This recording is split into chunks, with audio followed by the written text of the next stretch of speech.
கோபம் என்பது வேறு, வெறுப்பு என்பது வேறு, பகை என்பது வேறு. ஆனால் இந்த பகை வருவதற்கு கோபம் தான் காரணமா இருக்கு. ஒரு நாட்டின் இளவரசன் ஒரு குருவியோட விளையாடிட்டு இருக்காரு. இந்த குருவி தன் சொல் பேச்சு கேட்கலன்னு உடனே கோபப்பட்டு அந்த குருவியினுடைய தலையை திருகி, அந்த குருவி குஞ்சினுடைய தலையை திருகி அதை கொன்றார். இதை பார்த்த தாய் பறவை பதறி அடித்து வந்து தனது குஞ்சை காப்பாற்ற நினைக்குது. அதனால காப்பாற்ற முடியல. உடனே கோபப்பட்டு அந்த இளவரசனுடைய கண்களை கொத்தி கொத்தி கொத்தி கொத்தி கண்களை பார்வை இழக்க செய்கிறது.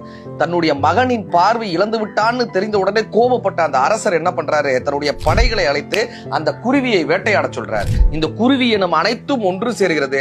அத்தனை சிப்பாய்களின் கண்களையும் சென்று சென்று சென்று சென்று கொத்தி கொண்டே இருக்கிறது. தனது படை பலவீனமாக ஆகிறது என்று தெரிந்த அரசன் அந்த குருவியோடு பேச்சுவார்த்தை நடத்துறார்.